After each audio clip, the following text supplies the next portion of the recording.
ഇതിപ്പോൾ അല്പം മുമ്പ് രാജീവ് ചന്ദ്രശേഖർ എഴുതിയതിൽ ഒരു ജനാധിപത്യ പാർട്ടിക്കുള്ളിൽ വിവിധ തലങ്ങളിൽ പലവിധ അച്ചടക്ക നടപടികളും സാധാരണമാണ്. പാർട്ടിയുടെ ആഭ്യന്തര കാര്യം എന്ന നിലയിൽ ഇത് പൊതുസമൂഹത്തെയോ മാധ്യമങ്ങളെയോ ബാധിക്കുന്നതല്ല എന്ന് അദ്ദേഹം എഴുതിയിട്ടുണ്ട്. അപ്പോൾ അതിൻ്റെ ആ വരിയുടെ അർത്ഥം എന്താണ്? അതിനു മുമ്പ് അദ്ദേഹം നിഷേധിച്ച് കളഞ്ഞ BJP സംസ്ഥാന അച്ചടക്ക സമിതിയുടെ ശുപാർശയുടെ അടിസ്ഥാനത്തിൽ താഴെ പറയുന്ന വ്യക്തികളെ പാർട്ടിയുടെ എല്ലാവിധ സംഘടനാ ചുമതലകളിൽ നിന്നും നീക്കിയിരിക്കുന്നു. ആരൊക്കെയാണ്? ശ്രീമതി അഞ്ജന MP സംസ്ഥാന സെക്രട്ടറി, ശ്രീ പാങ്ങപ്പാറ രാജീവ് സംസ്ഥാന കമ്മിറ്റി അംഗം, ശ്രീ പള്ളിപ്പുറം വിജയകുമാർ തിരുവനന്തപുരം മേഖലാ സെക്രട്ടറി. ഇതാണ് ആദ്യം അദ്ദേഹത്തിൻ്റെതായിട്ട് 7/7/2026 എന്ന പേരിൽ ഒരു പ്രസ് റിലീസ് വന്നത്. 3 പേരുകൾ അതിനകത്തല്ല. പക്ഷേ BJP സംസ്ഥാന അധ്യക്ഷൻ്റേത് എന്ന പേരിൽ സാമൂഹ്യ മാധ്യമങ്ങളും വാർത്താ ചാനലുകളും പ്രചരിക്കുന്ന BJPയുടെ ഓഫീസ് സർക്കുലർ സത്യവിരുദ്ധമാണ്. അത് തള്ളിക്കളഞ്ഞു. അങ്ങനെ ഒരു സർക്കുലർ ഇല്ല എന്നാണ് അദ്ദേഹം ഇന്നത്തെ സർക്കുലറിലൂടെ പറയുന്നത്. പക്ഷേ അതിനകത്ത് ഞാൻ നേരത്തെ വായിച്ച അച്ചടക്ക നടപടി ഉണ്ടായിട്ടുണ്ടെന്ന കാര്യം വസ്തുതാപരമായിട്ട് പറയുന്നുണ്ട്. അപ്പോൾ ഇത് രണ്ടും കൂടെ ചേർത്ത് വായിക്കുമ്പോൾ രാഷ്ട്രീയ പാർട്ടികളല്ലേ, അപ്പോൾ മനുഷ്യർ വായിക്കുമ്പോൾ ഇത് സംഭവം ഇങ്ങനെയാണല്ലോ എന്നതിനുള്ള മതിയായ തെളിവ് ആളുകൾക്ക് മുന്നിൽ വരികയും ചെയ്തു. ഇതിപ്പം പണം എന്നത് നമ്മൾ പറഞ്ഞല്ലോ BJPക്ക് വന്ന് കുമിയുകയാണ് എന്നാണ് അവർ തന്നെയും തെരഞ്ഞെടുപ്പ് കമ്മീഷനൊക്കെ കൊടുക്കുന്ന കണക്ക് പ്രകാരം കാണുന്നത്. ഞാൻ കണക്കെടുത്ത് നോക്കുമ്പോഴേ 2024-25 സാമ്പത്തിക വർഷം 6074 കോടി രൂപയാണ് രാജ്യത്താകെ രാജ്യത്തെ മൊത്തം BJPക്ക് സംഭാവനയായിട്ട് വന്നത്. ഈ 6074 കോടി രൂപ എന്ന് വെച്ചാൽ ആകെ 8358 സംഭാവനകളിലൂടെ കിട്ടി എന്നാണ് പറയുന്നത്. അവിടെ കൊണ്ടും തീർന്നില്ല. ഇത് 20,000 രൂപയ്ക്ക് മുകളിലുള്ള സംഭാവന മാത്രമാണ്. 20,000 രൂപയ്ക്ക് മുകളിൽ നിന്ന് അവർക്ക് കിട്ടിയ സംഭാവന മാത്രം 6074 കോടി രൂപയാണ് ഒരു വർഷം. 20,000 രൂപയ്ക്ക് താഴെയുള്ള സംഭാവനയുടെ കണക്കാന്നലൊക്കെ വന്നിട്ടില്ല. അപ്പോൾ BJP പിന്നെ ഓരോ മണ്ഡലത്തിലും 30 ലക്ഷം രൂപ വെച്ച് സംസ്ഥാനത്തിന് ഓരോ സ്ഥാനാർത്ഥിക്ക് ചിലവഴിക്കുക. അപ്പോൾ അതിൻ്റെ കണക്കെല്ലാം വെച്ച് നോക്കിയാൽ പോലും ഇതിൻ്റെ പ്രശ്നം എന്താ വെച്ചാൽ ഇപ്പോൾ അവർക്ക് അത്രയും ഫണ്ട് കിട്ടുന്നത് അവർ ഭരണ പാർട്ടിയാണ്.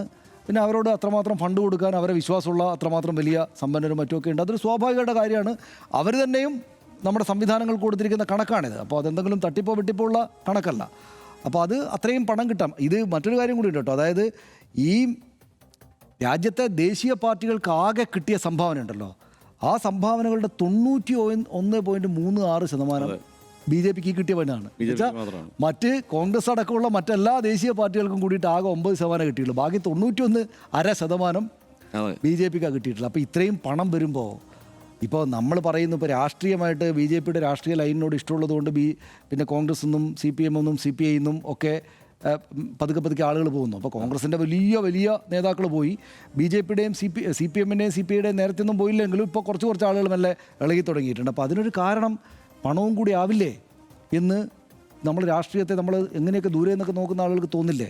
അപ്പോൾ ഇവരാണെങ്കിൽ ഇത്രമാത്രം പണം വന്ന് മറിയുകയാണ്. തെരഞ്ഞെടുപ്പിന് ഇപ്പോൾ ഇത്രമാത്രം പണം ആവശ്യമില്ല. പിന്നെ അപ്പോൾ അത് കുറച്ച് ഇലക്ട്രൽ ബോണ്ടിൻ്റെ സമയത്തും വിവാദം ഉണ്ടായപ്പോഴും ഏറ്റവും വലിയ തുക BJPക്കാണല്ലോ കിട്ടിയത്. പിന്നെ പണ്ട് മുതലേയുള്ള വർത്തമാനമല്ലേ, ഈ ചക്കരക്കുടത്തിൽ കൈയിട്ടാൽ നക്കാത്തവരുണ്ടോ എന്ന് പറയുന്നത് പോലെ. അങ്ങനെ പിന്നെ അത് പണ്ട് മുതൽ തന്നെയുള്ള ഒരു ചൊല്ല് തന്നെയാണ്. അപ്പോൾ അങ്ങനെ ഇത്രയും വലിയ പണം കാണുമ്പോൾ ആളുകൾ കണ്ണ് മഞ്ഞളിച്ച് പോകുക എന്നത് ഉണ്ടായിട്ടുണ്ടാകും ഒരുപക്ഷെ.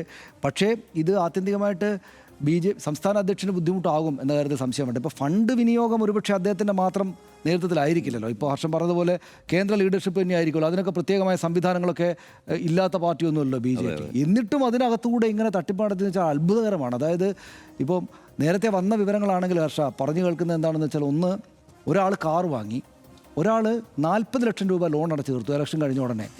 അപ്പോൾ എനിക്ക് മനസ്സിലാകാത്ത ഇതെങ്ങനെയാണ് നമ്മൾ അയോധ്യ ക്ഷേത്രത്തിലെ തട്ടിപ്പ് സംബന്ധിച്ച് ആദ്യത്തെ വാർത്ത കേട്ടപ്പോൾ നമ്മളെപ്പോലുള്ള ഒരു സാധാരണ ആൾ പെട്ടെന്ന് എങ്ങനെ സാധിക്കുന്നു എന്നല്ലേ വിചാരിക്കുക. ഒരു തെരഞ്ഞെടുപ്പ് കഴിയുന്നു, ഈ സകല സംവിധാനങ്ങളുടെയും മേൽനോട്ടം ആകപ്പാടെയുണ്ട്, ഇതര രാഷ്ട്രീയ പാർട്ടികൾ ഇങ്ങോട്ട് ശ്രദ്ധിക്കുന്നുണ്ട്, ലീഡർഷിപ്പ് തന്നെ നോക്കുന്നുണ്ട്. അപ്പോൾ 40 ലക്ഷം രൂപ കൊണ്ടുപോയിട്ട് ലോൺ അടച്ചേക്കാന്ന് ആൾക്കാർ ചിന്തിക്കുമോ? അപ്പോൾ അങ്ങനെ അസാധാരണമായ വിധമുള്ള കാര്യങ്ങൾ ഇവർ നടത്തുകയാണ്. ഞാൻ എപ്പോഴും വിചാരിക്കും BJP എന്തൊരു പാവം പാർട്ടിയായിരുന്നു ഒരു കാലത്ത്. നമ്മൾ KG മാരാരുടെയൊക്കെ കാലത്തെക്കുറിച്ച് പറയുമ്പോൾ ഒരു തരത്തിലുള്ള ഹോപ്പുമില്ല. അതായത് ഈ കമ്മ്യൂണിസ്റ്റ് പാർട്ടിയും കോൺഗ്രസും കൂടെ ഭരിക്കുന്ന ഈ കേരളത്തിൽ, രാജ്യത്ത് തന്നെ അവർക്ക് 2-3 അല്ലെങ്കിൽ അംഗങ്ങളില്ലാത്ത കാലത്ത്, ഈ പറയുന്ന കേരളത്തിൽ ഒരിക്കലും കോൺഗ്രസിൻ്റെയും CPMൻ്റെയും രാഷ്ട്രീയ സാഹചര്യം മാറില്ല എന്ന ധാരണ അങ്ങേറ്റം രൂഢമൂലമായിരിക്കുന്നൊരു കാലത്ത് ഒരൊറ്റ മുണ്ടും ഷർട്ടുമിട്ട് സകലമാന പ്രവർത്തകരുടെ വീടുകളിലൂടെ അങ്ങോട്ടും ഇങ്ങോട്ടും പോയിട്ട് ഈ തിരുവനന്തപുരം തൊട്ട് കാസർഗോഡ് വരെ നടന്നും ഈ അവരുടെ രാഷ്ട്രീയ പക്ഷത്തോട് താല്പര്യമുള്ള വളരെ ചുരുക്കം ആളുകളോട് സംസാരിച്ചും ഒറ്റ നേരമൊക്കെ ഭക്ഷണം കഴിച്ചുമൊക്കെ ഉണ്ടാക്കി പാർട്ടി ഈ നിലക്ക് എത്തിയപ്പോൾ അതിനകത്തേക്ക് വന്ന ആളുകൾ ഇങ്ങനെ പണം അടിച്ചു മാറ്റുകയല്ലേ എന്ന് സംശയിക്കുന്ന പ്രവർത്തകരും അണികളും ഒക്കെ ഉണ്ടാവും ഇപ്പോൾ ഒരുപക്ഷെ ആ പാർട്ടിക്ക്. അപ്പം പണം വന്നാൽ ഇതിപ്പോൾ നമ്മൾ സി പി എമ്മിനെ പറ്റിയിട്ടല്ല, ഞാനിത് സി പി എമ്മിനെ പറ്റിയിട്ട് നമ്മളിപ്പോൾ അവസാന കാലത്തെ ദർഭമുനകളാണോ എന്ന് സംശയിക്കുന്ന പോലെ ഇത് ഏറ്റവും ഗംഭീരമായിട്ടുള്ള കാലത്തെ പണം ഇങ്ങനെ പൂക്കളെ പോലെ ഒഴുകി നടക്കുകയാണ്. അല്ല, അതിനകത്ത് ഒരു കാര്യമുണ്ട്. ഈ ഒന്ന് പ്രത്യയശാസ്ത്ര പ്രതിബദ്ധത തന്നെയാണ് സംഘപരിവാറിൻ്റെ അടിസ്ഥാനം. അത് ആ നിലയ്ക്ക് തന്നെയാണ് അതിൻ്റെ പ്രവർത്തനത്തെ മൊത്തത്തിൽ ചിട്ടപ്പെടുത്തിയിട്ടുള്ളത്. അതുകൊണ്ട് അതങ്ങനെ അതിൻ്റെ ഒരു പ്രവർത്തനം അധികാരത്തിനപ്പുറത്ത് നിൽക്കുന്ന പ്രവർത്തനം അങ്ങനെ തന്നെയായിരിക്കും. പക്ഷേ എപ്പോൾ അധികാരത്തിലേക്ക് BJP വന്നോ അപ്പോൾ അഴിമതി അതിനൊപ്പം വന്നിട്ടുണ്ട്, അവർക്കൊപ്പം വന്നിട്ടുണ്ട്. അപ്പോൾ ഒരു അഴിമതി വിരുദ്ധർ എന്നുള്ള ഒരു പ്രതിച്ഛായ ഉണ്ടാക്കാൻ തക്കവണ്ണമുള്ള നിരന്തര പ്രചാരണം BJP നടത്താറുണ്ടെങ്കിലും യഥാർത്ഥത്തിൽ BJP അധികാരത്തിലിരുന്ന എല്ലായിടത്തും അഴിമതി ആരോപണങ്ങൾ ഉണ്ടായിട്ടുണ്ട്, വലിയ അഴിമതി ആരോപണങ്ങൾ ഉണ്ടായിട്ടുണ്ട്. ഇന്ത്യയുടെ ചരിത്രത്തിൽ ഒരു രാഷ്ട്രീയ പാർട്ടിയുടെ ദേശീയ അധ്യക്ഷൻ നേരിട്ട് കൈക്കൂലി വാങ്ങിക്കുന്നത് ദൃശ്യം പകർത്തുകയും അതിൻ്റെ തുടർച്ചയായി അദ്ദേഹം രാജിവെച്ച് പുറത്തു പോകേണ്ടി വരികയും പിന്നീട് കോടതി 4 വർഷം തടവിന് ശിക്ഷിക്കുകയും ചെയ്ത നേതാവ് BJPയുടെ ദേശീയ അധ്യക്ഷൻ ബംഗാരു ലക്ഷ്മണനാണ്.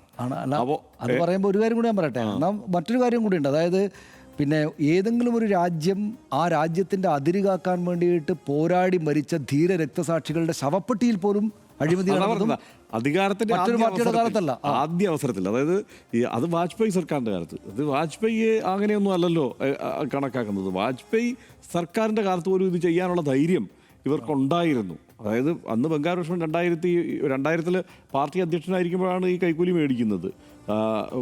ആയുധ വ്യാപാരിയിൽ നിന്ന് കൈക്കൂലി വാങ്ങുന്നു എന്നുള്ളതാണല്ലോ. വ്യാജമായിട്ടാണെങ്കിലും ആയുധ വ്യാപാരിയുടെ വേഷം കെട്ടി പോകുമ്പോൾ കൈക്കൂലി കൈനീട്ടി മേടിച്ച ഒരു ദേശീയ അധ്യക്ഷൻ അങ്ങനെ ചെയ്യുമോ? അങ്ങനെ നമ്മളെ അത്ഭുതപ്പെടുത്തുന്ന സംഗതികൾ പലതുമുണ്ട്. അതുപോലെ തന്നെയാണ് ഈ കാർഗിൽ വാറിൻ്റെ സമയത്ത് ഈ ശവപ്പെട്ടി കുംഭകോണം എന്നുള്ളത് നമ്മൾ ഞെട്ടിപ്പോയ സംഗതിയല്ലേ അങ്ങനെയൊക്കെ കേൾക്കുമ്പോൾ. ഈ ഒരു ദേശസ്നേഹമാണ് അടിസ്ഥാനമായി പറയുക.